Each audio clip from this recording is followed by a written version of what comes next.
1, 2. 1, 2, 1, 2. 2, 1, 2.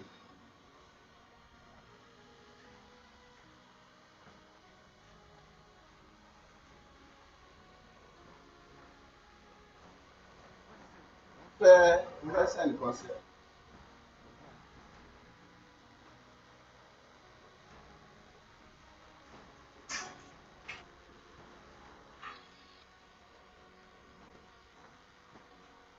Látàrí eléyìí ò tí ì ṣe tán.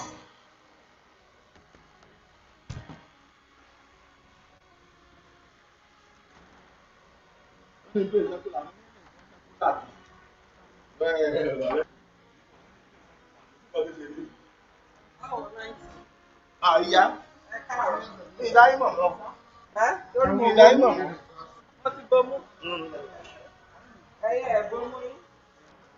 Ẹ wàá máa dùn. Mo fẹ́ sáré set up kankan. So, bóyá later in the evening, a máa sọ nǹkan tó fẹ́. Ẹ fi ṣẹ́.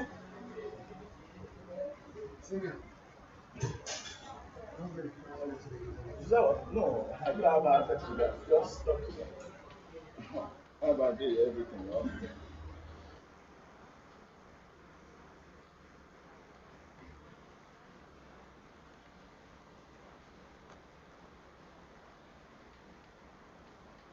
Give me the mic. In case you need access to the internet, please don't come to me. Go to them at the center, please. Thank you.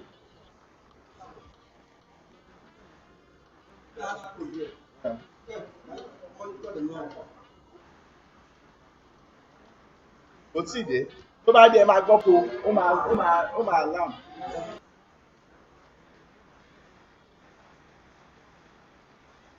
I stopped yesterday. Let me see. Sir? Money I stopped yesterday. Nǹkan tó ṣẹlẹ̀ ní pé fún wa ní slide yẹn.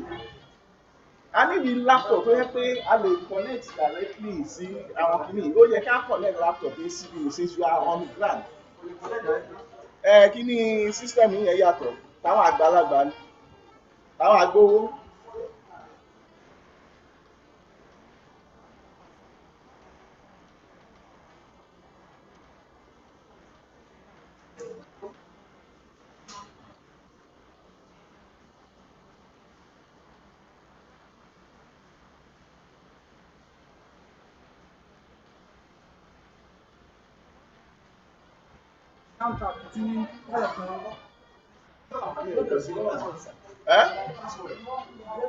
I said don't come to me. You are coming to me. Sorry. Don't come to me. Sorry.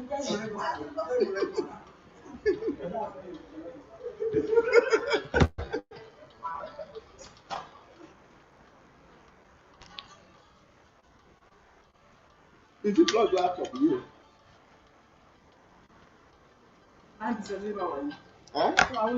Kí ni ẹ? Problem yẹn bó ṣe wà.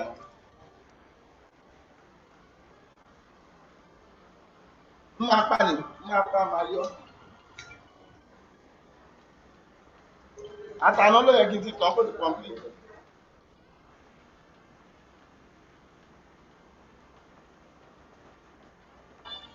Sunday, jọ̀wọ́ sẹ́yìn ìyẹn fọlọ́wọ́ mi délé.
Okay, excuse me.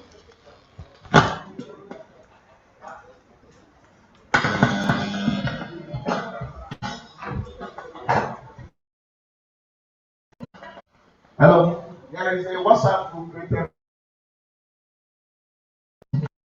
so that we can help one another when they start reaching out instruction. So to join that WhatsApp group, you can just use your browser, the browser on your phone. I've done it shortly. Now I want to call the link for us. bit.ly /WhatsApp 21. We are digital people now.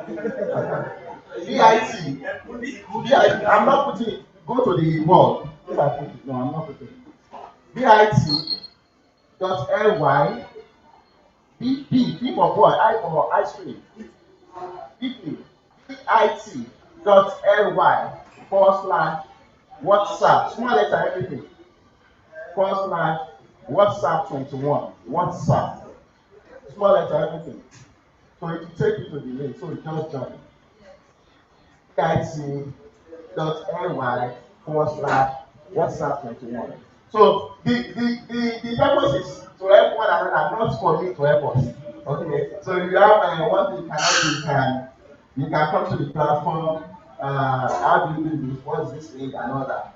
Okay. Please, it is not to be used to publicize religious matter, political views. Not beautiful man in Nigeria. No, we are not interested in all that. Because if we do that, we just be removed. Simple. Okay. Bros. Okay, bah.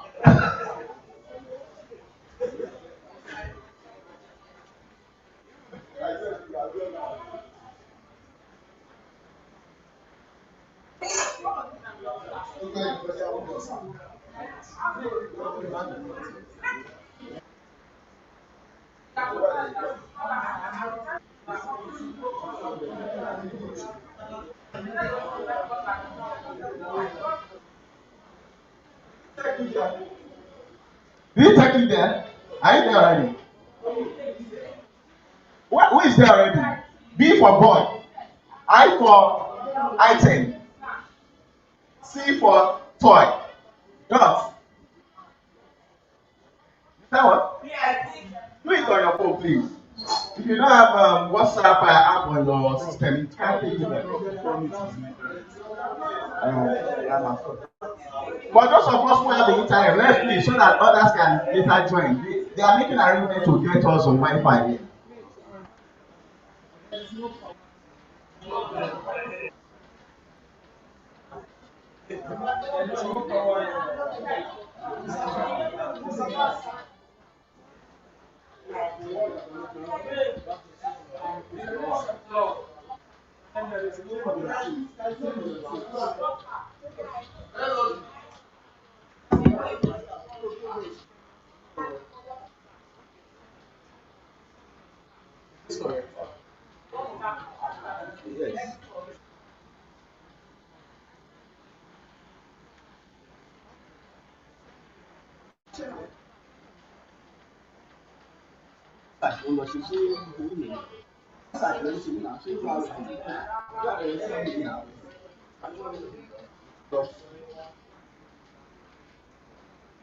Wà mí, mo ti sẹ́ẹ̀dẹ̀ sí wọ́n tẹ́lẹ̀.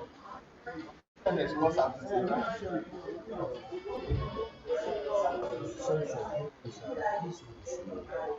You are not pressing it.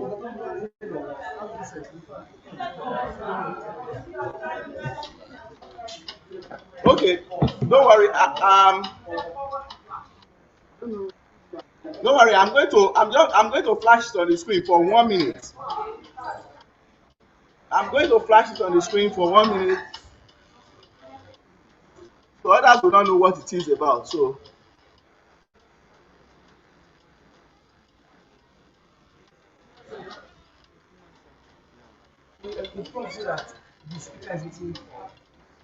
Not here. It's not. It's not on the link. It's not here. It's not here. This is the.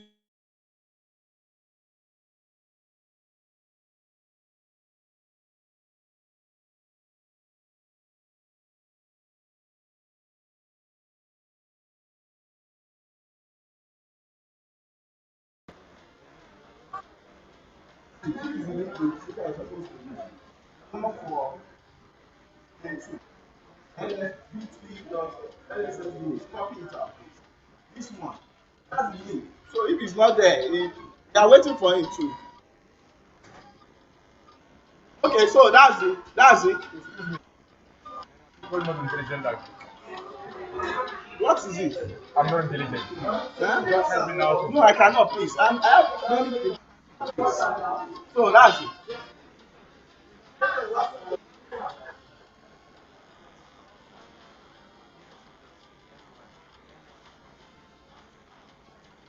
No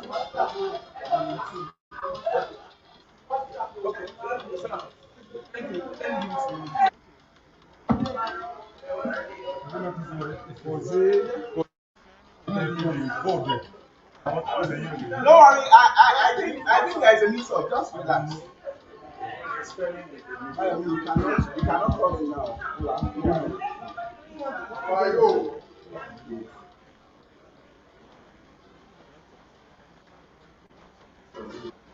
Mo ti ṣe.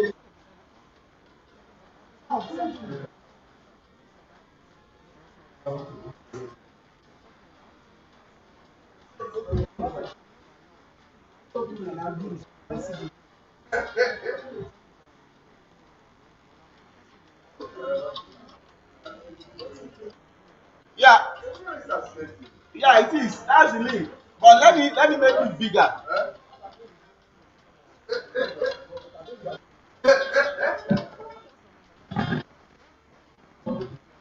Want to get back at me.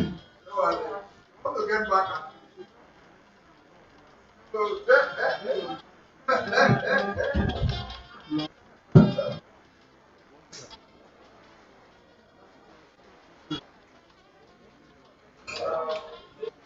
Can't go bigger than that.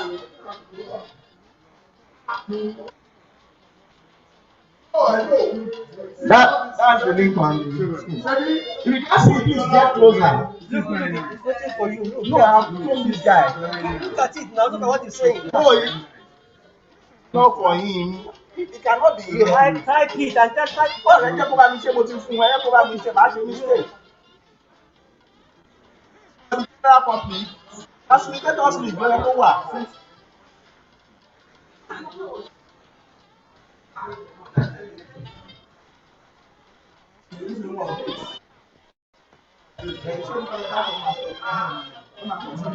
okay, VIT.ui.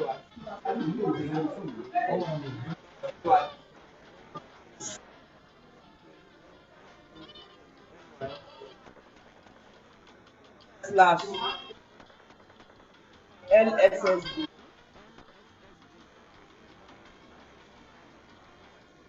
Hello, Baba. Morning. Okay, LSSDH. Morning. Morning. So, ẹ jẹ́ kí Páyé sọ̀rọ̀ nípa mo fẹ́ sáré gba àwọn kan mú bọ̀. Ẹni tí Friday ẹ bá ń gbé Friday ẹni tí ó lòun gbé kámẹ́rà fún ọmọ yẹn lòun pé. Fọlá olórí ló ń gbà lẹ́yìn ìdí ó ti sẹ́yìn mẹ́ta tó lásán. Ìmọ̀ ló ti sẹ́yìn. Wọ́n ní kó sọ pé àjà ló lòun gbé kiri fún wa. Ó lọ gba àjà lọ fún ìwà.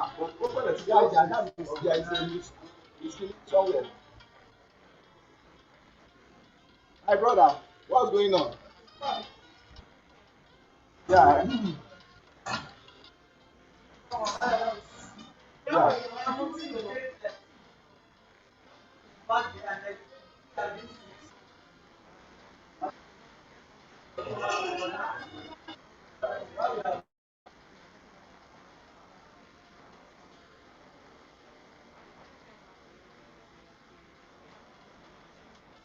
Okay, interpreter.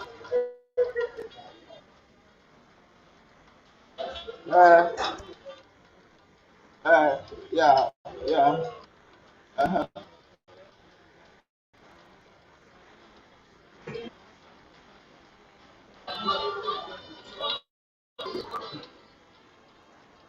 Because system dájọ́ lo fíìmù nítorí wọn pé àtàkùn.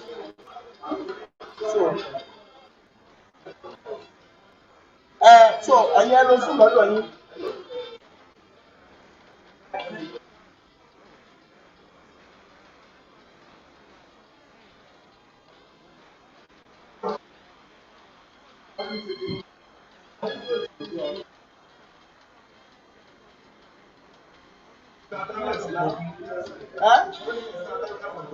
Mr. Tola ta ló lọ bẹ́ẹ̀?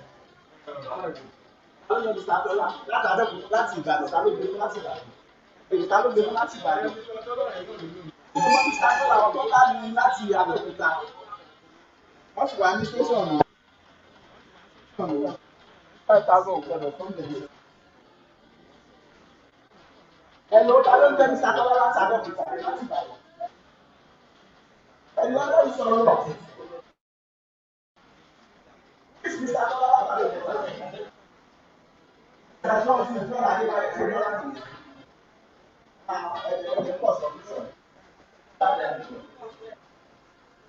Ẹ̀jọ̀ lọ ẹ máa lọ. Ó lè fún wa ní oògùn tí kò lè yẹ pọ̀ nígbà rẹ̀.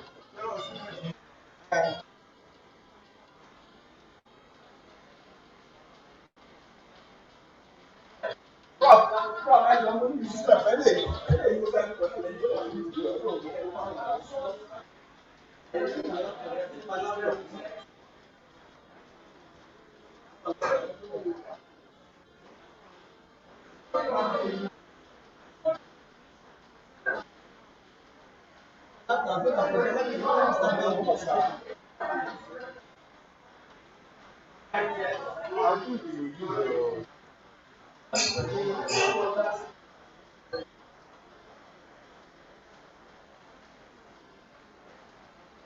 There's a link, Prof.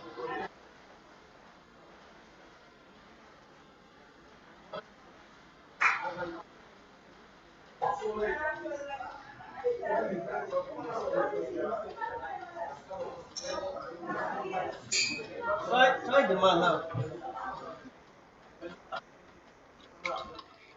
Ó wà mẹ́. There's a link, laptop. Ewo link sí wọn. Mo ní kí ló dé tà lè lo báyìí bá dé kí ẹ̀ sí lò. Ṣáà lè rí látọ̀ ọmọ tá lè fi lò. Ẹ sọ fún wọn, ẹ sọ fún ọjọ́ pé mi ò mọ bó ń Yeah, connect this with the web behind you. ẹ ti wà ó ti wà rẹ́dì. Protect him now so that I can.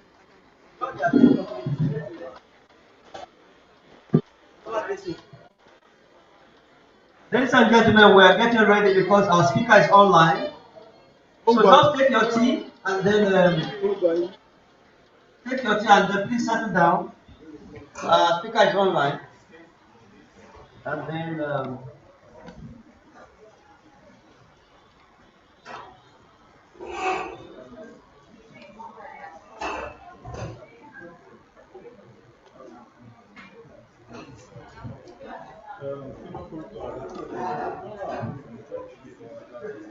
láti Abẹ́òkúta.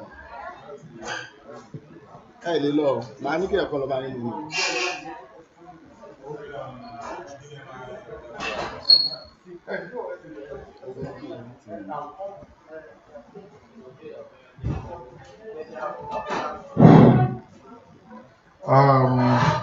Our time is up. I'm going to hand over the microphone. You cannot even stay here because of the camera, so you have to be in the middle, except with camera and saying no, you are not. We can't just move. Yeah, where this guy is. Yeah, okay. Because of the camera. I'm okay. Yes. Let's settle down. Let us settle down. No. Our speaker is already on the line, so we just want to settle down. Why am I not seeing it? Why do you reason?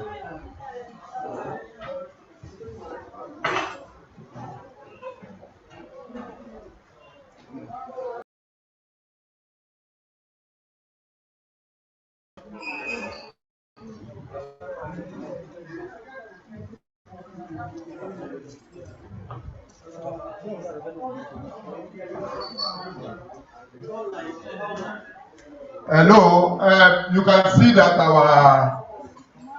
our speaker is already online. The as that goes on, let me hand over to the chief convener.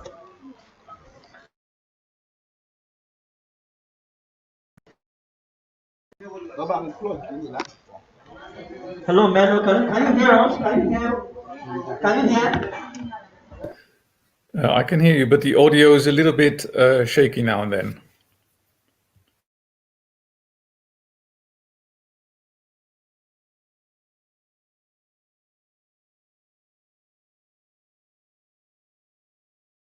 I'll take you on. Is it better now? Is it better now? Is it better now? Yep. No, that's definitely better.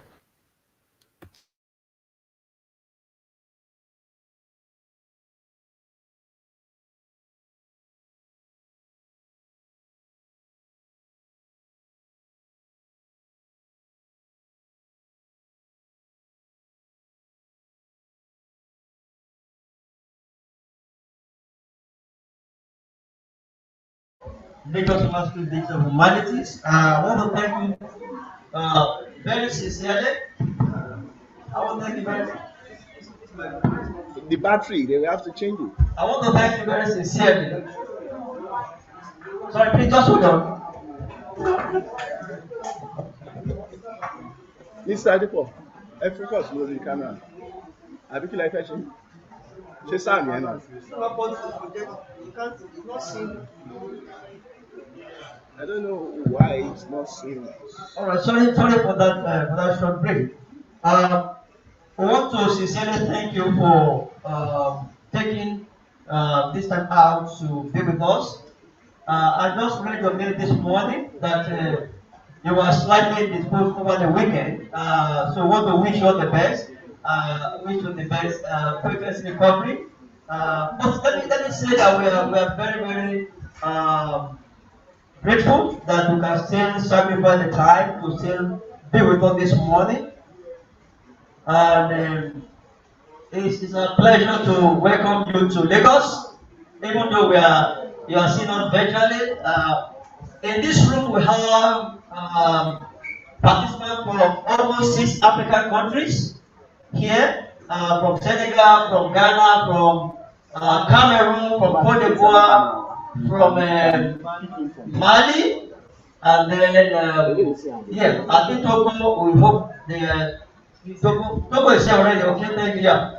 And then of course we have participants from Nigeria. I mean, we are the hosts. And so this morning you are going to be interacting with these colleagues. Many of them, as I mentioned in my mail, they are coming to GH for the first time, and so you need to downscale your your presentation so that they can connect with you. I know you are an expert, so you need to tone it down a little so that they can connect with you, and then they'll be able to ask their question.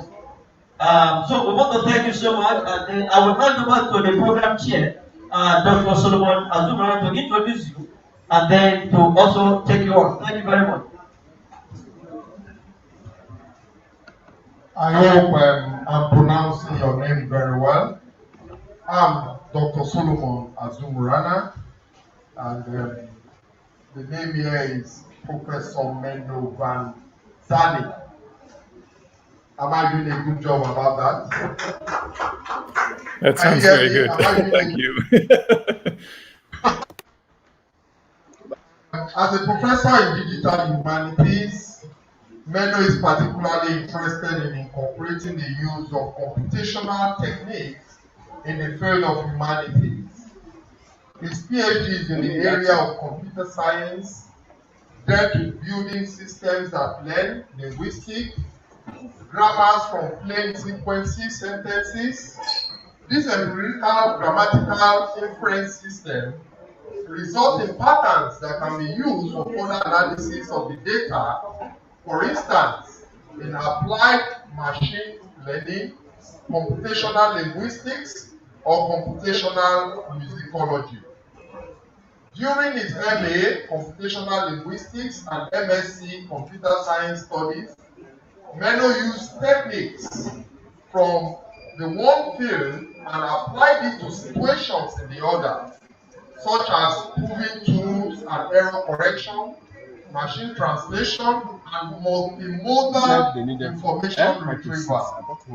Such techniques can be applied to humanities data, but for them to be fully successful, the results still need to be interpreted in the context of humanities. We have a very experienced hand with us. He's been a professor in he's now a professor in Northwest University. He's been an assistant professor in Tilburg University, researcher and lecturer in Tilburg University, research fellow and graduate lecturer in Macquarie University, research fellow in Tilburg University, research fellow in University of Amsterdam. We welcome you this morning. I hope you can hear me, Professor Menu. I can hear you. Thank you very much for the invitation and for the introduction. I do hear some other voices coming through as well. I'm not sure. Yeah, now that's gone, so that helps. Let me quickly share some of my slides so that will help. I hope that actually works. Okay, so I will look forward to because I haven't tested this yet.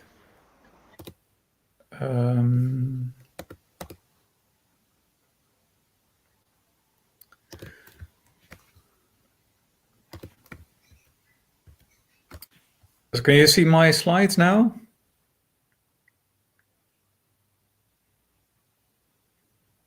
Yeah, it's on now. The slide is on. Okay, wonderful. Thank you very much. Because I can't actually see this. I mean, I can see my slides, but I can't see you anymore. Okay, so what I'd like to talk about today is some of my experiences when moving into the field of digital humanities. And I also quickly wanted to talk about, so this is just a really short piece of information on the Escalator project. That's a project that we're running at the moment, that we're actually setting up at the moment. And it deals with trying to get people to move mostly from humanities and social sciences into the field of digital humanities. Okay, so let's take a look at a quick overview. I was asked to say something about digital humanities. What is digital humanities? So I'll do that first. And I'll give a really short historical overview in general, but also from the perspective of South Africa. And I actually think that Nigeria might be in a similar situation. So I think that helps getting some context. And what I'll then do, I'll give you some examples of my own research. So these were my first steps some initial steps in the field of digital humanities.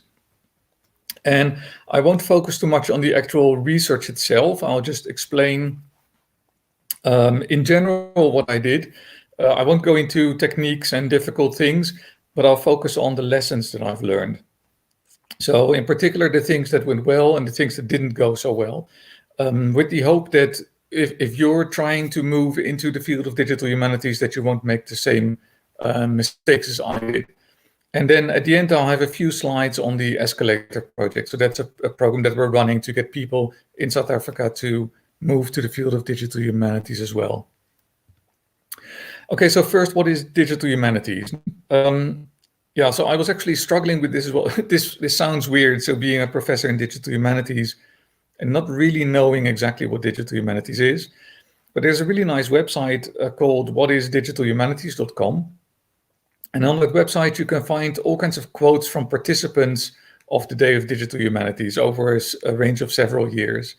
And you can see that the definition kind of changes over time, but also that a lot of different people have different views on exactly what digital humanities is. So what I've done, I've picked a few of the quotes that I think are quite interesting, but there are many more there. So if you go to that website, you can get a better idea of what people think is digital humanities.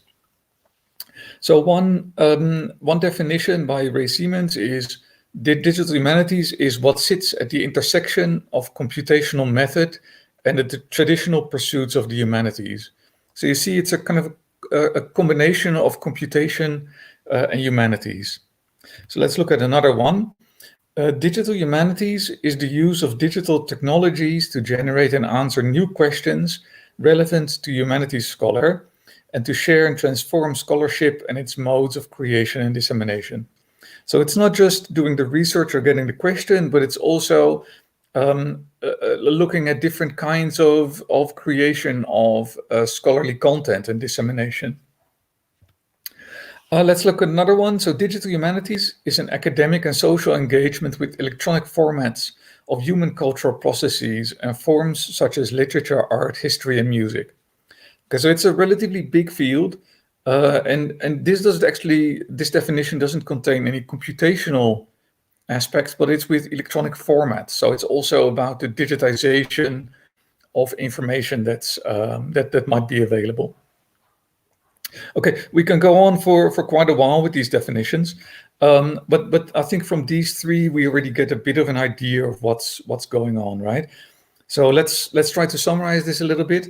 I think digital humanities, and I'm taking parts of the definitions that we saw just now. So digital humanities kind of generates and answers new questions, and these questions kind of relevant to the humanities. So with the idea is that we can use computational and digital techniques to ask and answer these questions that we couldn't answer before, right? So the computer is actually going to help us answer these questions. So in a way, it blends the field of humanities and say computer science or digital techniques. And the hope is that the result of that blending, and you see this nice kind of blender there, the result is more than just the ingredients, right? So we actually get more than just combining two different fields. So what you typically see is that the research in digital humanities kind of crosses these boundaries. It takes a focus from humanities, but also computation. And what you then often see is that you see collaborations between two researchers or a group of researchers, where some really have a strong background in humanities and the others have a stronger background in computation side, so computer science or some other more computationally oriented fields, and then together allow them to work on this new field of digital humanities. Okay, so this is not always the case. There are fields where this kind of blending has already taken place. So computational linguistics, if you want to work in that field, you need to know about computing, but also about linguistics. Computational musicology, essentially the same area. So these are fields that are kind of growing, and it's not necessarily a collaboration between different groups or different researchers. Okay, now as a side note, I've had a few times I've had this question already. So if digital humanities is just kind of adding computational digital techniques to the field of humanities, should not all humanities researchers be digital humanities researchers? So should they not all use these digital techniques? And if that is the case, then digital humanities is nothing special anymore. It's just a field of humanities. Okay, well, I don't really know if this is the case. I'm not saying that all humanities researchers should be using digital techniques. But I think that even if that is the case, then we can see digital humanities as something like statistics or methodology, right? You can use statistics and you use research methodologies, but you can also research statistics and research how to best use certain methodologies. So I think this is a kind of ongoing kind of shift in focus. I think at the moment, digital humanities is not the same as all humanities researchers using digital techniques. So we're not there yet. So we'll see how this will vary in the future. Okay, now for a quick historical overview, and I'll be really quick, just a few slides. I tried looking at the first kind of mentions of digital humanities, and actually diving into this, I found that there's a person, Ada Lovelace, who's the daughter of Lord Byron. She's considered to be the first computer programmer. So the first algorithm, the first computer program that was ever published is by her name. So I really knew her from my background in computer science. But what I didn't realize is that, as far as I can tell, she's the first person who actually proposed to use a computer. And you have to see, so this is between 1815 and 1852. They didn't actually have computers as we know them. they didn't have any computer. So this was all kind of theoretical work. She was the first person to propose to use a computer for non-numeric tasks. Right, so the calculators they had at that time, so these were mechanical calculators, they could do addition and multiplication, but she was the first one who actually thought, can't we do other things with computers? So something like music. So I think this is the first kind of idea of using a computer for more humanities-oriented fields. Now, I actually have to say, there's some discussion on how big her influence really was. So like I said, the computer that she wrote this algorithm for, that was Charles Babbage's analytical engine that was actually never built. So she couldn't even test the program. Also, it's unlikely whether she actually wrote the program herself. It was probably a collaboration between her and Charles Babbage. And there are some other things as well. But I really like that idea that she proposed to use a computer to do something with music. Okay, what is typically seen as the first steps in the field of digital humanities is in the 1940s, humanities computing. Father Busa is the one who started thinking about using a computer for linguistic analysis. So he created a concordance. So that's from books, you can have a list of words and their immediate context. And you can, of course, you can do this by hand. You can just write down the words, but it's just a lot of work and you have to sort them as well. It's a lot of work and the computer can actually do this relatively efficiently. So this is normally what's seen as the first start of digital humanities. So using a computer to do humanities research. Okay, now if we look at what's happening to the field, you see that especially around the mid-1960s, beginning of the 70s, different associations are started. So you can see people actually picking up this idea of using computers in the field of humanities or linguistics. And in 2005, several of these associations and organizations joined together to form the Alliance of Digital Humanities Associations, or ADO. So this is a worldwide organization with consisting of organizations doing digital humanities per country, for example, or per in Europe, for example. Okay, now, so what happened in South Africa? I'm currently based in South Africa, so this is the field that I know of, and now I actually have the feeling, but I don't know for certain, that Nigeria and probably some other countries as well are in similar stages as this. It might be slightly different. Just I'm actually quite curious what it looks like. So in the beginning in South Africa, the focus was really on digitization. So there were archives, so paper archives from books, for example, and other kinds of text on paper. And in the beginning of, say, 2000, there were some archives coming online. So you could actually search in these archives using a web browser. And this is at different places, all individually. So the South African History Online website is still online. There's also an International Library of African Music. So it's not just text. But at almost the same time, just a few years later, you had kind of a similar trend kind of related to this, dealing with computational linguistics. So really analyzing or allowing the analysis of language and text. So for example, the Center for Text Technology, or CText, was founded in 2004. And at about the same time, you had several universities that are also dealing with specific aspects of computational linguistics. So what happened is, at some point, these two directions kind of joined a little bit. So we want to use, if you're doing computational linguistics, you need to have access to linguistic archives. You need to have digital text available to do either the analysis or the training of tools. So in that period, so mid 2000s, the National Center for Human Language Technology was founded, and in 2012 that was renamed the Resource Management Agency.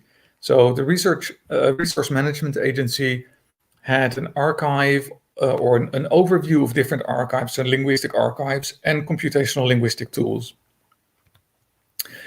Okay, now in around 2014, you can see that in South Africa, specific digital humanities activities started. So the University of Pretoria organized a symposium, Digital Humanities and Representation of Self. Durban University had a Best Digital Humanities 2 award. Northwest University organized a symposium as well on digital humanities awareness. So you could see this is still relatively recent, right? It's not that digital humanities has a long tradition in South Africa. Then in 2016, the Digital Humanities Association of Southern Africa, or DASA, was founded, and that organization also joined this kind of worldwide organization EDO in 2018. Okay, now at some point the government realized we need to take this seriously. We need to actually really start organizing this field of digital humanities. And in 2016, the South African Center for Digital Language Resources was founded. So this is a research infrastructure, government funded, and it's a countrywide organization. So there's a hub at Northwest University, and then there are several nodes that deal with specific areas of digital humanities. So CTEXT is dealing with computational linguistics. ISELDA is an organization consisting again of multiple universities that deal with language testing. University of Pretoria does digitization. UNISA, so University of South Africa, deals with terminology, and the CSAR deals with speech. Also, this resource management agency that I just talked about in the previous slide was incorporated in CEDHUL. So if you go to the CEDHUL website, you actually see this repository of information linguistic collections, text collections, and computational tools. Okay, now CEDHUL runs two distinct programs. So we have a digitization program, and it deals with the creation of resources, text resources and speech resources. So this is digitization of analog text, so scanning and OCRing of text, but also the development of computational tools. And then all of these tools and resources can be found in this repository that I talked about on the CEDHUL website. So the other program, and that's so I'm more interested in that area. That's a digital humanities program. And the idea there is that we try to build digital humanities research capacity in South Africa. Okay, so let's take a look at that program. So I already mentioned we try to create awareness and support for digital humanities as a separate research field in South Africa. And part of it is showing the available resources that we have, so the available computational linguistic tools and the data collections that we have, but also how to do research in the field of digital humanities, so showcase what can be done. Okay, to get this started, we organized several training activities. So we call them workshops, so we organized them at the different universities in South Africa. So at the hub, we have 11 researchers, one for each of the official languages, and they also provide these training activities. So we go to university and then have a small group of people interested in learning a particular tool, how to use a particular tool, or how to deal with the specific language resource that we have, so the data collections that we have. And at the universities, they're shown how to do this, how to use these tools and what they can do with this. Okay, now these training activities were mostly ad hoc, so we organized a workshop and that's it. And we realized that we need to kind of rethink this whole idea and have a more kind of fundamental, more organized way of providing these training activities. And we do that in the Escalator project. So I'll talk a little bit more about that later at the end of the presentation. But what I'd like to do now is I'd like to show you how you can get started with digital humanities. So I don't really give you specific steps you need to do A, B, and C, but I'll tell you my personal experiences and the personal kind of problems I ran into.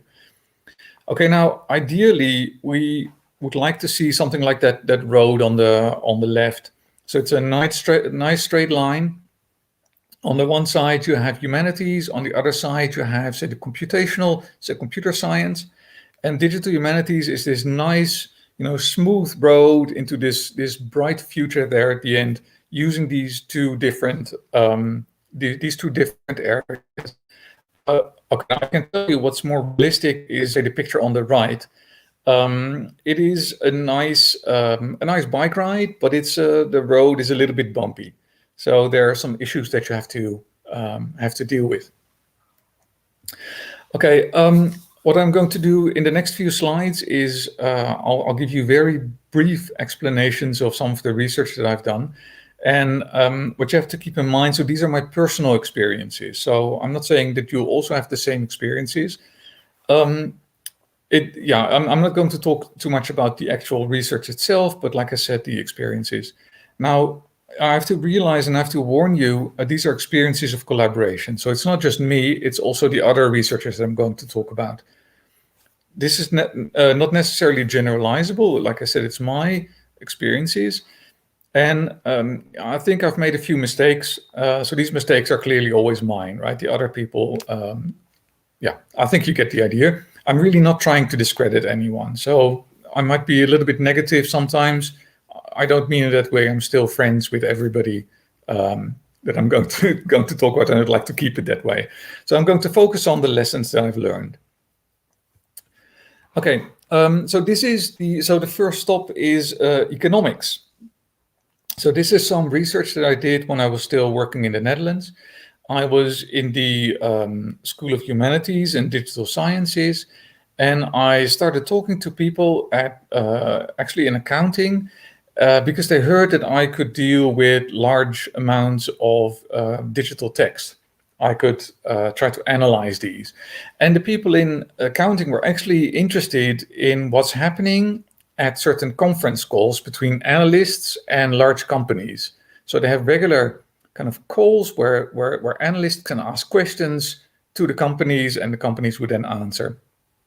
Now these calls, they had them recorded and transcribed. So we had text available of what was going on in these conference calls. And what they were particularly interested in is how much in these conference calls people are talking about politics. So the idea is that there are certain times of kind of political uncertainty. So for example, just around election, just before election time, you don't know who's going to be elected. So what's going to happen in the future?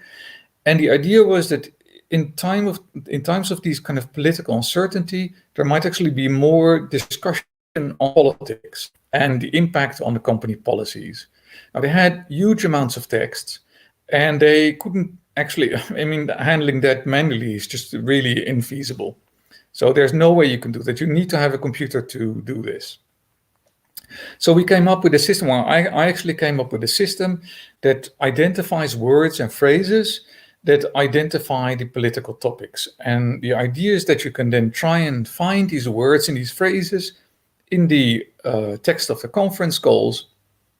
And by simply counting how often these occur, you can actually see over time, how do you say it, kind of like a trend. So around election time, there will be more of these words than when the election just had happened. And this was a very, very simple system, simply counting words and phrases, and it actually worked very well. So the people at accounting were very happy. Okay, so just a takeaway message. I built a really simple system that simply counted words. And it's interesting to see that actually uncovers quite interesting properties. Now, the results, as you might guess, are quantitative. You're looking at numbers, but you can also look at which words occur most frequently. So you can also do qualitative research on this. Okay, my personal experiences. It was a really nice collaboration, right? So this was really my first experience of working with people outside the school, outside my field. And we had a really nice discussions and it was really interesting.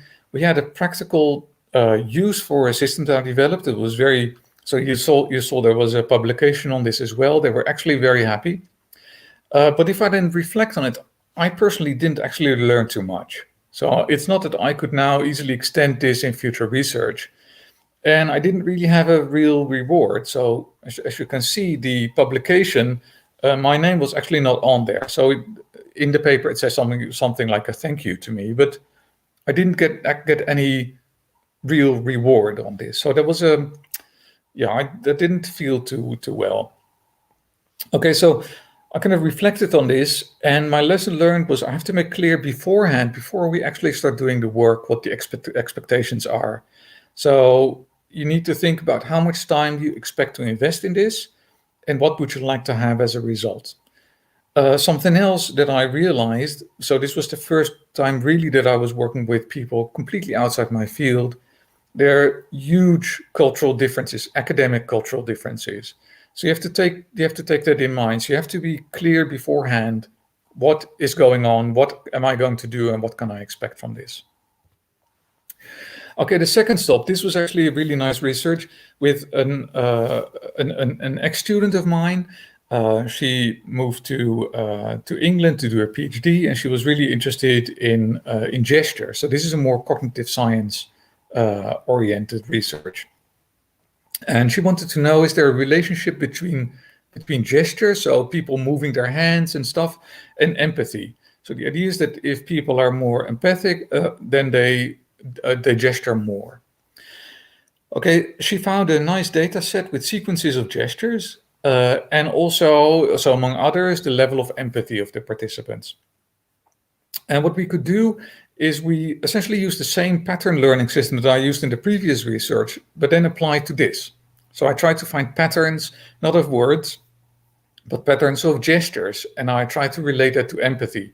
Whereas in the previous system, I tried to relate patterns in the words and relate that to the political discussion. So here it's gestures and empathy.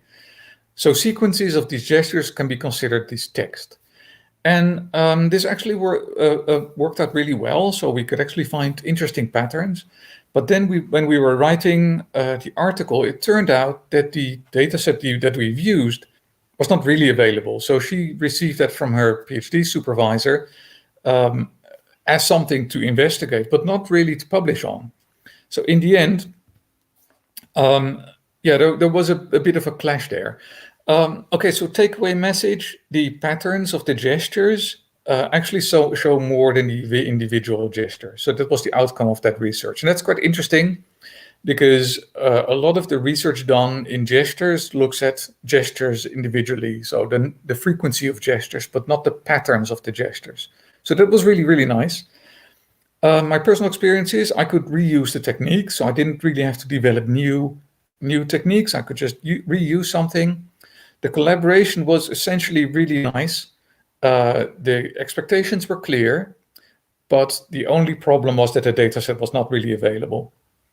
So at the end, we had to add authors because it was their dataset and they wanted to be, I understand collecting the dataset is a lot of work. So they wanted to be added as well, but they didn't really understand all the implications of the research because they only were added when we were already writing the paper, so they didn't understand all the fine-grained details. Okay, so looking at this research, again, some reflections. So the lessons learned before you start doing this kind of research. So in digital humanities, make sure that the data that you're going to use is available and really accessible, that you're allowed to use it. Also, if you're working in a team, make sure that everybody knows exactly what's going on, because that makes the discussions much, much easier. You really have to share what you're doing, and you need to also understand what the others are doing.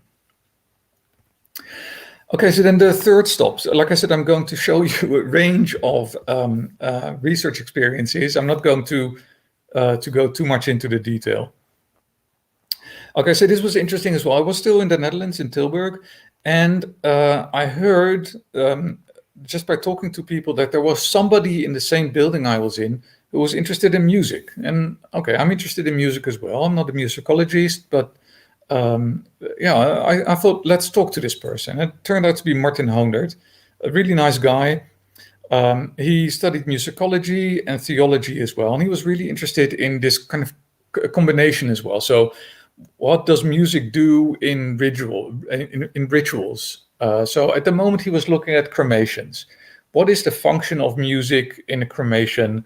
And how can we measure that? And the research he normally does is very qualitative. So he's had no experiences quantitative research.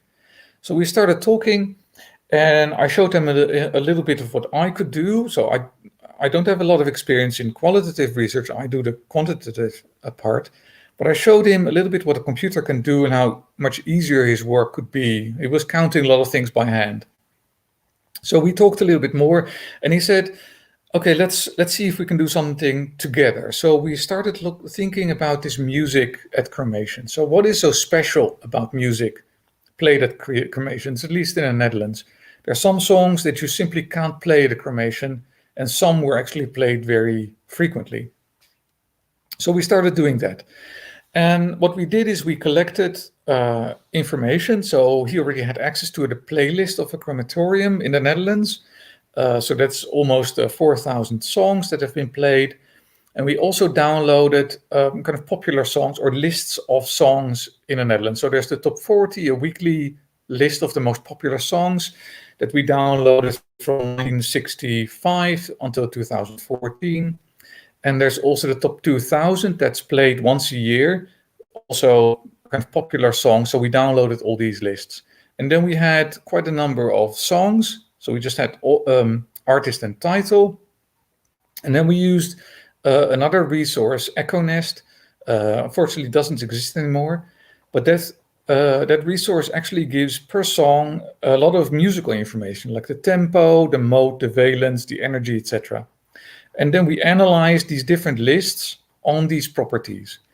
And it turned out that you can actually find kind of a range, we called it nostalgia in these playlists. So the crematorium list has a lot of older Dutch songs, really nostalgic. 2000, the top 2000 also contains well-known songs, also nostalgia feeling. And the top 40 contains older songs as well, but is more up-tempo. So you could actually see a kind of a range of nostalgia in these playlists. It was quite interesting. Okay, the takeaway message from this, there are actually quite a few resources available that you can use, but you need to know how to access them. So I was the only person who could access these Echo link resources, but that's fine. You simply need to take some time to sort out how this works.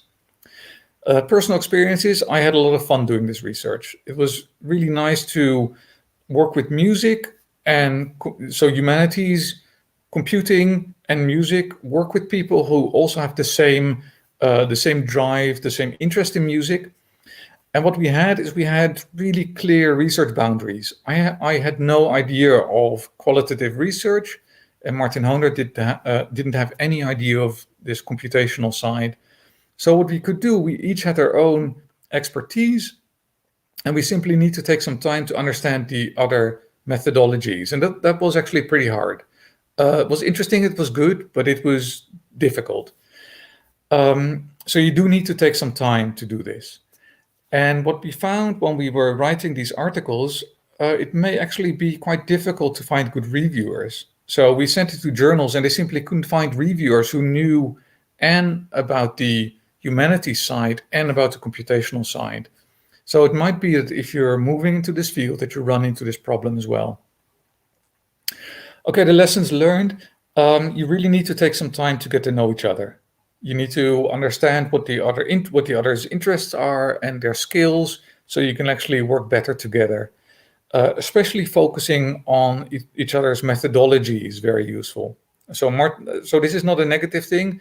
Martin used to work in a particular way. I used to work in a completely different way. You need to see how you can kind of merge these different methodologies, how you can kind of make them work together. The good thing is that once you get this right, it might actually lead to longer collaboration. So we had different publications together. So this is actually a kind of ongoing research. So that's really, really nice.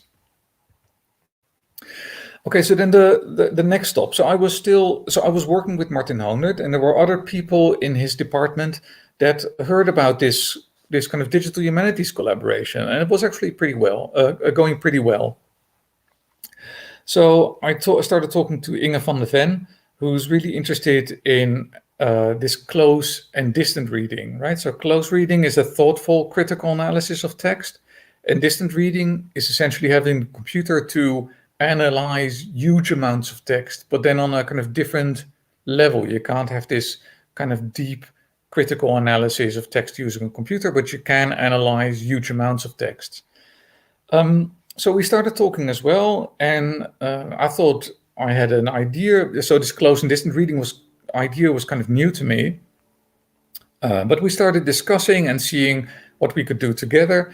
And I thought I knew what close and distant reading was. So what we did is we downloaded a particular data set from Reddit that essentially contains a discussion on a particular topic.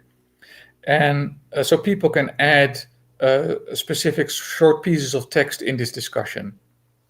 And what we did, we separated our group. So we had 4 people together with 2 students into 2 smaller groups. And one group did the close reading analysis, and the other group did the distance reading analysis. And then we compared in how far these analyses were similar.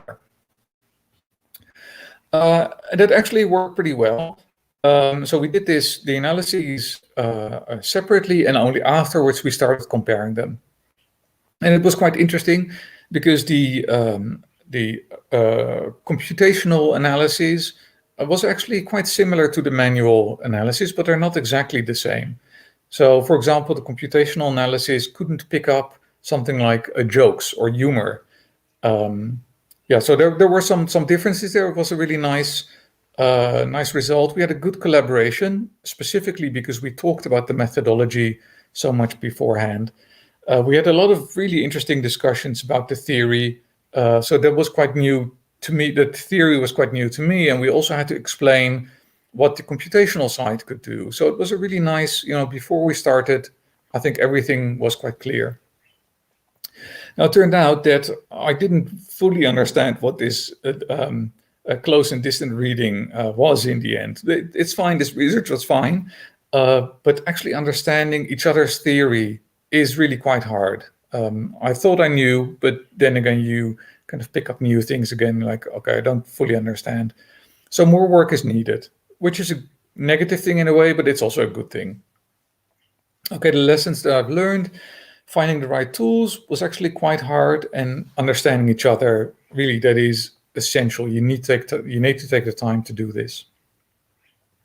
Anyway, so we really enjoyed this collaboration. So we did something else, again, in the close and distant reading analysis. And so at first I thought this kind of close and distant reading, so the distant reading is more like automatic summarization. But Inge explained, no, it's really to try to get a sense of what's going on in the text. So we tried to do something completely different. We tried to automatically find kind of social networks or kind of power relations in different texts. Inge came up with a book, Zadie Smith's White Teeth, that has a very nice description. No, that's not a description. There are interesting kind of power relationships going on in that book. And the question was, can we also get these relationships out using a computational means? So I said, okay, I think I can do this. Let's see if we can actually do this. So we took a tool named Entity Recognizer, and that tool can actually find names of people in a text. And then I assumed that if 2 people are named together in a sentence, they have some sort of relationship. I don't know what kind of relationship, but if they're named together in one sentence, they have something to do with each other. So what we did is we took the book, identified the names, identified the relationships, and then we created this network showing the different relationships between all the people. And then I visualized this network. And then you get something like this. And at first I was like, okay, I have no clue what I'm looking at. There's just too much information there. But if you zoom in a little bit, and you zoom in a little bit more, then you actually see the main characters in the book. So the size of the text indicates how often they occur. And the lines indicate the relationships, and the thickness of the line indicates how often they occur together. Now, the 2 main characters in the book are Samad and Archie, and they have a very strong relationship. So you can actually identify. So this is done completely automatically. I actually, at the time, I hadn't even read the book, so I had no clue what this was, but they were extremely, so the people from the culture study side were very happy that like, oh, this is exactly what we're looking for. So this is without reading the book ourselves, you can already identify the main relationships. Okay, now if you look at this, you can also see that there are still some mistakes in here. I see just under Archie, I see New Year, which is not really the name of a person, for example. So there's still a bit of work needed, but still finding these relationships is very useful. Okay, takeaway message here. The computational tools can actually help with qualitative research as well, right? So the idea is you can try to identify these networks, and then you can take a qualitative kind of close reading analysis using the distant analysis a network as a help, right? You can focus on specific things. Now, you can also see the computational tools are not perfect. There are quite a few additional problems that still need to be resolved. So I haven't even talked about ANAFRA, but that can definitely be improved. So personal experiences. So these were kind of well-known techniques. At least the combination was not really well known, but all the tech tools that I used were actually quite well known, relatively simple to use, and they lead to interesting results.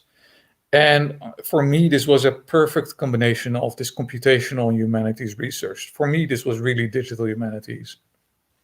Okay, now if you look at the details, you see that there are still additional problems to be resolved and a better evaluation might be needed. So the lesson learned, it took me a few steps with the interesting problems, but this, to me, this was a real treasure. This was, the journey to this was just wonderful. Okay, as a last example, so I then moved to South Africa, and I thought, oh, I really enjoyed working on these networks, by analyzing these books. Can I do this as well? So the book we used there was an English book. Can we use the same thing for some of the South African languages? So I talked to some of the researchers here, and we said, let's just try this. Let's see if we can also do this for Afrikaans, Tshivenda, and Xitsonga. So we took a novel and 2 plays and see if we could do exactly the same thing. So I'm using the exact same tools. Well, the named entity recognizer, that's specifically for Afrikaans, Tshivenda, and Xitsonga. So I'm using slightly different tools, but the idea is exactly the same. And what you get is networks like this. And these are actually the main characters in the book. So I at least I can read the Afrikaans book. I have no idea about the Tshivenda, but I'm told that these are actually the main characters in the book. And you can actually see the relationships between the main characters in the book. And the same thing for Xitsonga. You see the large circles, these are the main characters, and you can see the relationships as well. So this actually works really well. Okay, the takeaway message from this, you can actually use a lot of the research. You can kind of mimic that or do the same things, but then using specific languages. So you can, in Nigeria, I think you can do the same thing. In South Africa, we're doing the same thing. You can take a look at the research that's being done, say, on English, and then see if you can also do that for example, texts in another context. So, for example, the South African languages. Okay, there were some interesting aspects there as well. So South Africa has quite a few language resources, so language-specific resources, but it's really not the same as in English. In English, there are just so many resources that you can use, and finding the right resources is a bit of an issue. So you automatically identify what other work needs to be done. Okay, personal experiences. I had a wonderful collaboration with, to me, relatively new colleagues. I just arrived in South Africa. It was really nice. And it's also interesting to work with languages that I cannot read. So far, I'd always worked with languages that I could actually understand. So I actually needed to rely on the researchers that I was working with to understand what it all meant. Okay, some of the issues that we ran into, many of the tools that we used actually have low quality, so that's something that we need to work on. And in the end, we did need to do some manual work because of the quality, kind of the low quality of the tools. Now, the good thing is that I had something really nice in my previous research that I explained. and I'm just reusing it. And you get really interesting research. So you can actually reuse this real treasure that you find. Okay, overall lessons that I've learned. Quick summary, make clear beforehand if you're going to do this, what the expectations are. Make sure the data that you use is available and actually accessible. Make sure that everybody knows in your team knows what's going on. So share all the information and get to know each other beforehand and try to understand each other's methodology. Then once you actually start doing this, it might be the case that finding the right tools is a bit hard, but there is a real treasure there, and there's a journey. Remember that kind of bike image with the bumps. You can actually go through the bumps. The journey is actually really nice, but in the end, you'll find something there that's really wonderful, and you can reuse that for additional research. Okay. Quickly to summarize, so the examples that I gave are really from my perspective. And I realize, at least here in South Africa, and I think in Africa in general, there are a lot of people who are interested in this field but don't really know where to start. So it's unclear what is available. They don't really know what tools are there, what courses they could follow, what other research is being done. And I'm still thinking of South Africa, but I think this is the case for Africa in general. There is research being done in digital humanities, but you need to find that research. And people don't really know where to find the useful information.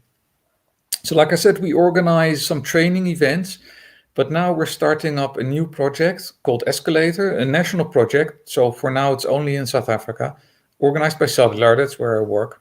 And we aim to support the development of a community of practice. So the idea is we are trying to build a network where people can ask questions and share information, for example. So it's inclusive and active.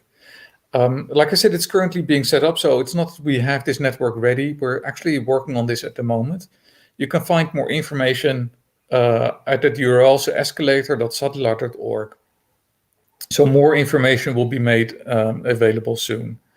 Okay, so there are a lot of different activities that we're doing there. So for now, we're just checking what exactly is needed in the different research communities, identifying a stakeholder map.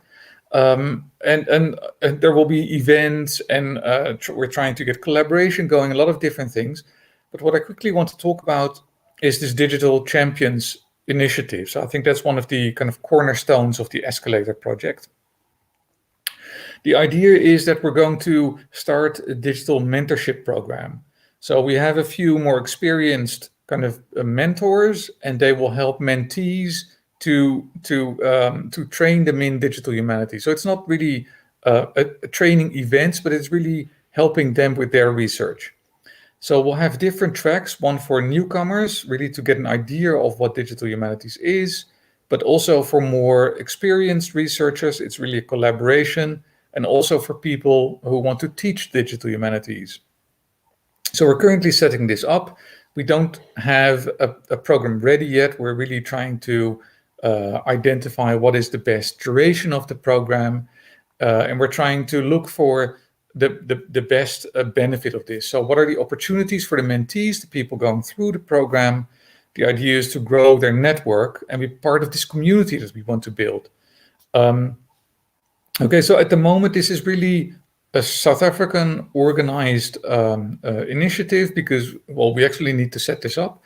But hopefully in the future, this can also be extended to other countries other than South Africa. So who knows, a potential collaboration with Nigeria or other countries, of course, in South Africa once we get this going. So we have a Africa-wide community, but I think that's all future work. Okay, that's been quite a talk. I'll stop at that. So thank you very much again for inviting me. I hope this was a useful presentation for some of you. Thank you.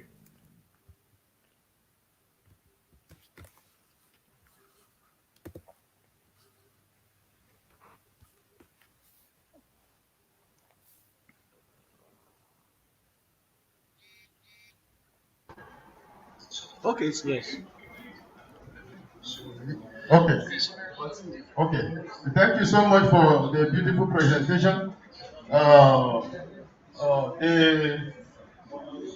The plenary session, as we can see, the plenary lecture was centered on digital humanities and its multidisciplinary perspective, and he took a case study of Sadida, where actually he has been part and parcel of the event, the DH activities there in South Africa.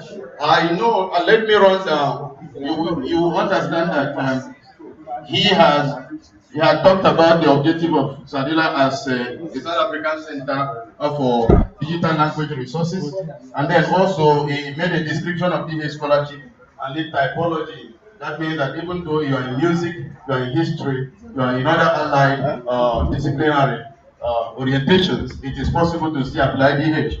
And also he made a personal experience with a team members of different disciplinary orientations. Especially he talked about a person is scholar in music. And then being that some people will use quantitative and qualitative method of analysis, and then he talked about the capacity building and so many other things, and he advised us that more information could be accessed through Sadila website. Prof, I am sure that to have a conversation and engagement, the participants, I'm sure that they have some questions to ask. And are you ready to take the questions? Yeah, I'm quite happy to take some questions. Okay, please let us. Okay, you have sent a question. No, so you might not be able. No, you. Okay, let me see your hand. 1, 2, 3. You will see the question if it is sent on YouTube. So, yes. So tell him the question is on YouTube. Okay, Prof. I'm told the question is on YouTube. He can see it. He can see the question. Can you see it? Yep, I can see it. So, is there any Afrikaans electronic literature in Northwest University? Okay. You want to take all the questions as they go? Maybe I'll just allow them. Then you can note them. Yeah, no, I'll take them as they go. I think that's easier, and then we can still see if some of the questions are already answered, and I'm happy to do that.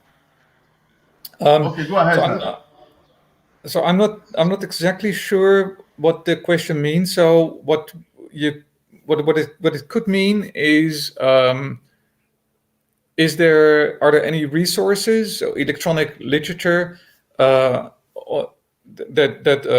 how do you say this, as a data collection for Afrikaans? Well, if you go to the Cellular website, you'll find a repository there, and you can actually select the different languages that you're interested in. So if you're interested in text collections or audio collections in Afrikaans, you can simply select it in the repository, and then you get a list of all the different tools and resources that are available at the Cellular repository.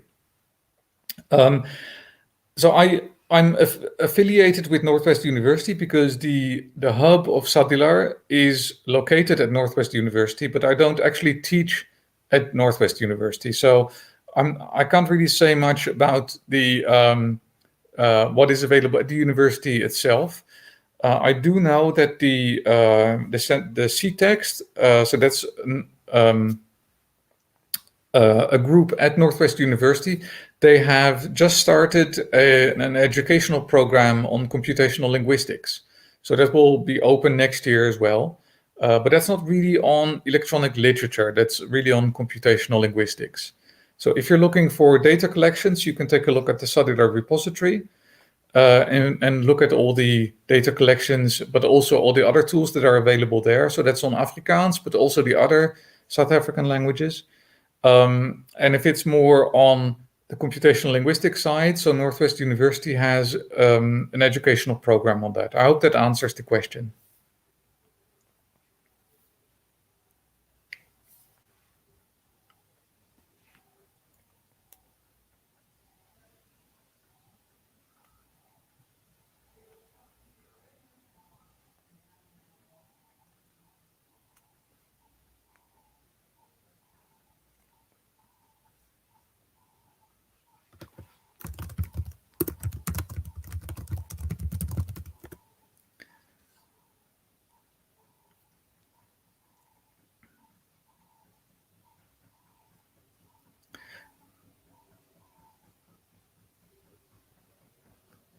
Okay, I see a question on, I think, YouTube, but I also see somebody talking, but I didn't hear anything.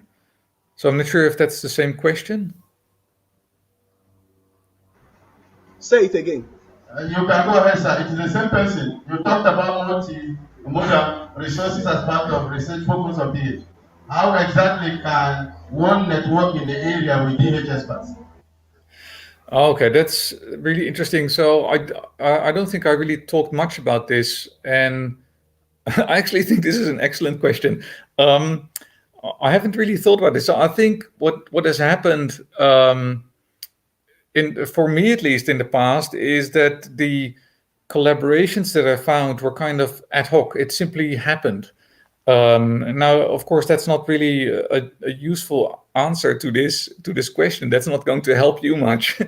What I think is a really nice possibility is to take a look at existing literature, so existing publications that you're really interested in, and the language in a way doesn't really matter. So try to identify people who work in this field and simply contact them, simply send them an email. I know that especially young students, they don't dare to do this, but I can tell you that researchers, if they receive an email that's specifically about the research that they've been doing, and so somebody asking for help or asking for collaborations, they actually like that because it means that people read their work. They see that people are interested in their research. And I think most of the people are actually quite willing to help, perhaps not really collaborate because they might be too busy, but they can also point you to other people who might be interested in doing that kind of work. So my suggestion is really just reach out to the people that you think are doing interesting work, because they do like that. So don't overdo it. Don't start spamming them. But if you have specific questions or specific ideas that you want to pursue, you can actually simply contact them.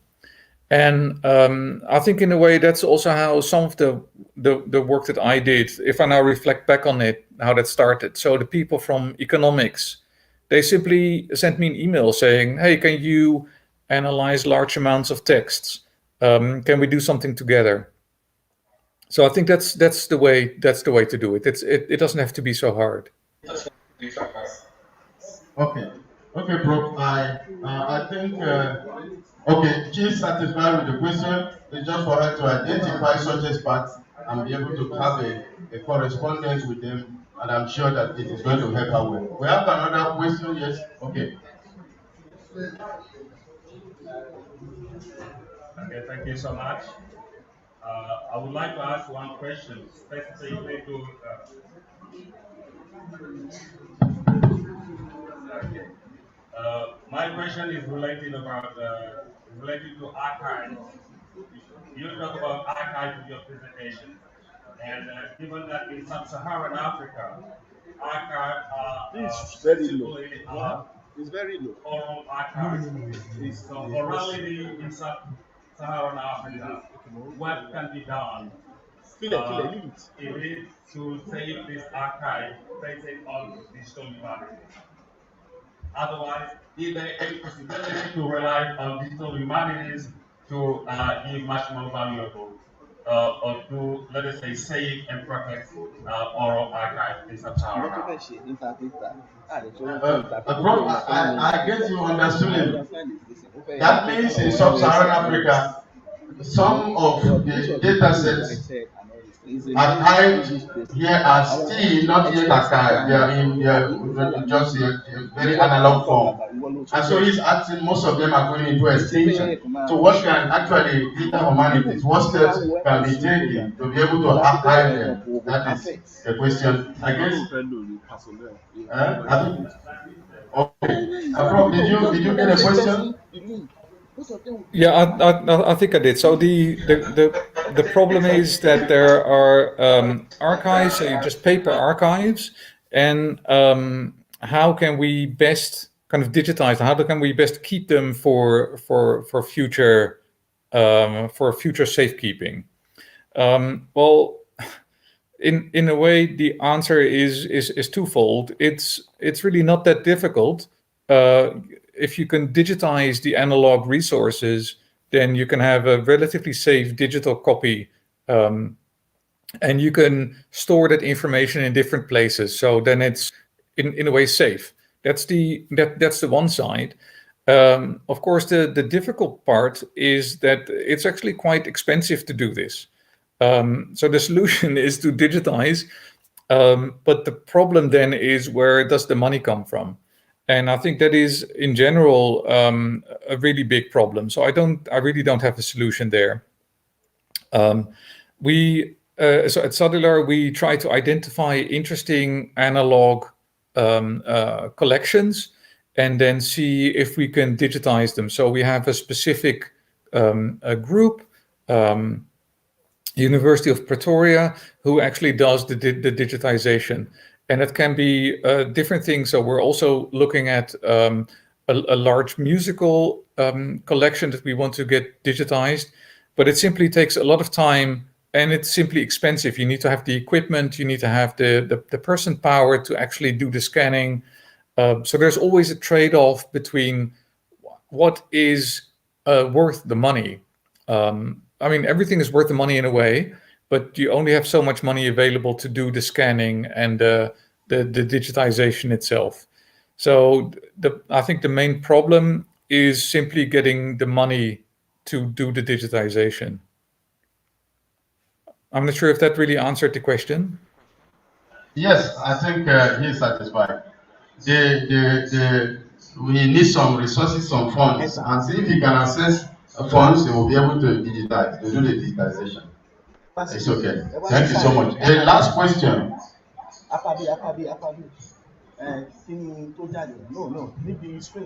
Thanks, Prof. My questions are, what are the differences between digital humanities and computational linguistics? The second one is, why is it that we have more people who have foundation or backgrounds in computer in digital humanities than those that have background in humanities? Then how can we ease the tension and anxiety in studying digital humanities? Is it possible for a teacher in undergraduate class to introduce digital humanities before the students, and they feel at home with the teacher and probably follow up while the lesson is going on? Because there is this anxiety that people are afraid, even because of the computational aspect of digital humanities. Thank you, Prof. Okay, thank you very much. So I understood the first question well. I can answer that, I think. I'm not sure if I fully understood the second question, but let me try the first question first. So that question is, what is the difference, or how similar are computational linguistics and digital humanities? I think that they're in a way kind of different fields, but they're related. So digital humanities is much broader. It's really the field of humanities. So that also includes musicology, history, arts, etc. And computational linguistics really focuses on the analysis of language. So in a way that is much smaller. However, for many of the analysis you can do in digital humanities, you can actually use a lot of the techniques from computational linguistics. And I think most of the examples that I gave, well, not all of them, but most of the examples kind of come from computational linguistics, because that's my background. So I'm not saying that digital humanities can only be done using computational linguistics. But it's nice also, for example, if you want to do research in the field of digital humanities with a focus on history, you'll have a lot of texts so historical text, for example, that you want to analyze. And then computational linguistics will provide you with the tools that you can use to analyze these texts. So there are really different fields. Computational linguistics is really trying to get the computer to understand language. And digital humanities is a field, in a way, of humanities where you try to use computational techniques to help you understand humanities. And even that is a narrow definition, because there's also an area of digital humanities that really works on different types of dissemination. So building websites to show information from humanities, for example. I haven't really talked about that, but the field of digital humanities is much broader in a sense than that of computational linguistics. Okay, the second question, I'm not sure if I fully heard that question. And if I did, then that's actually multiple questions in one, I think. So one, if I understood this correctly, so please correct me if I'm wrong. Where do you need to come from? Do you need to come, say, from computer science to move in digital humanities, or do you need to come from humanities to move into digital humanities? I think you can do both. So my background was in computer science, and I then moved into computational linguistics, and from there I moved into digital humanities. So my problem was that I needed to learn more about linguistics. And actually coming from computer science, which is one of the hard sciences, that was actually pretty hard. Even though a lot of people who are interested in linguistics find that all really easy. Actually, one of the introductory courses that I had to do, I found it seriously hard. Then again, people who have a background, say, in linguistics or in humanities, they find it hard to move into the more computational side. It can be done. But you have, because the whole field, so either going from computer science to linguistics or from humanities to the more computational side, it's a whole different way of thinking. It's not impossible to do, but you do have to keep in mind that this is something that will take a while to kind of click in your head, because it's a whole different approach. And then kind of related to that, if I understood correctly, how as a teacher would you then teach that, if it might be that the students are picking this up more quickly? I think as a teacher, you're always a little bit more advanced anyway, because you can see the entire overview of the field. So even though there might be students who are more advanced in specific techniques, that doesn't mean that they get the full overview of the entire field. So if you have the experience, so if you're a lecturer in humanities and you want to move in digital humanities, you already have that whole background of the field of humanities. You understand a lot of the relationships within the field of humanities. And it might be that you're talking to a student who comes from the more computational side, so that person knows more about that, but they don't have this background in humanities. So I think you always have to keep things in perspective. I think as a lecturer, you're more advanced in certain areas anyway, and that is something that you have to keep in mind. I was in several places where I learned from students, and it was very interesting. You can say as a lecturer, I don't actually know how this works. And if the student does, then you both learn from this. So I see that as it is a challenge, but it's also interesting. I hope that I'm answering the question now, because that was a little bit noisy at the time. I think you have done justice to it, sir. Even though there were some challenges listening to you. But Emeka, are you satisfied? Yes. Okay. You had a question. I think that should be the last one. You posted your own? Prof, can you hear me? Yep, I can hear you. I think some questions were dropped on YouTube. Yes, on YouTube. Franco. Okay, I see one here. Would you recommend Python and R programming languages as the better options for humanities researcher who want to learn coding? Are you open to mentoring young ones in these areas? I think that's a very interesting question. So there are a lot of programming languages that you can use, and there are a lot of kind of fights going on about what programming language is the best. So it depends a little bit on who you talk to. So I personally think that Python and R, so these are programming languages that you mentioned, they're extremely good to use. So there are a lot of tools available that you can use directly with Python, and R as well. So how I personally use it, I build tools with Python, and I use R for statistical analysis and visualization of results. So I think if you cover these two languages, then you have a very, very solid basis to do a lot of digital humanities research. Am I open to mentoring in these areas? I would love to, but fortunately, there are different options to learn this yourself as well. So for Python and R, there are a lot of resources online that you can use. There are a lot of courses for free that you can follow to learn to program in Python and in R. I'm not sure. I will need to check this. So in South Africa, we also make use of the Carpentries. So that's an organization that provides courses specifically on these kind of tools. So Python and R, but also how to deal with spreadsheets, for example, and in general. So I'm actually involved in another summer school. So there are summer schools available as well, where you can use these kind of tools. But I think if you focus on these two languages, these two programming languages, you have a very good basis.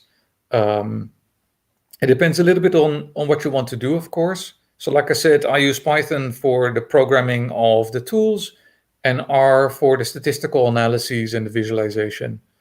So am I open to mentoring? I'd love to if I could find the time. I'm not sure if that is the right answer you're looking for.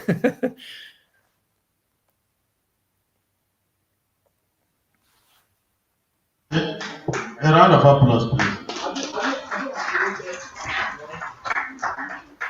A lot of us are asking the possibility of sending your presentation, Prof, so that they will also have time to go through it in a more quiet way, and I'm sure that it will contribute much. What you have spoken orally, if they have access to your paper, they will then in their own spare time try to see what. Okay. There is a question. No, he has answered that. He has already answered. There is another one from Harmony Ibiam. I don't know if it's an in-house or not. Yes. No. This has been taken. Okay.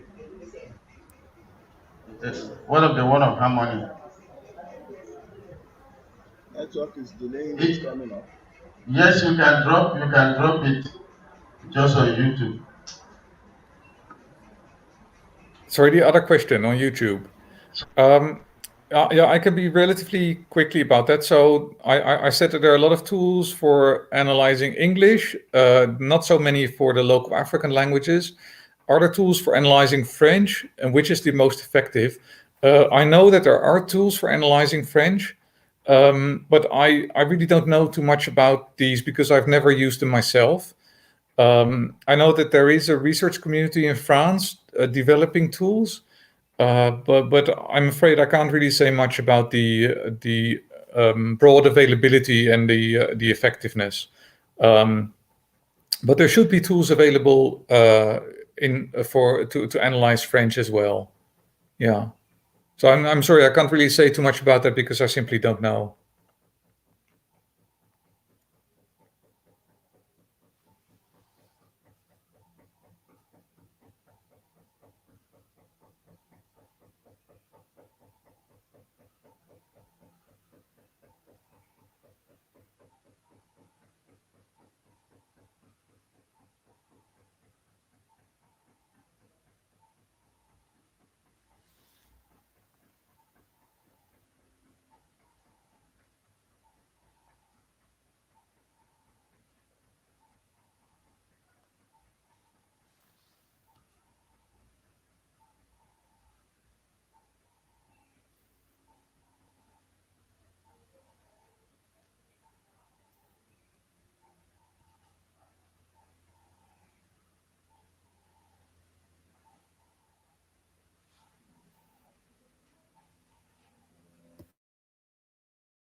So I'm sorry, at the moment I can't hear anything.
And let me. Okay, but there are some who haven't. Okay, you must put on your badge. If you don't put on your badge, you won't be allowed entry. Talk to him now. Talk. Hello, Prof. Can you hear me now? Yes, Hello, I can hear you now. Thank you.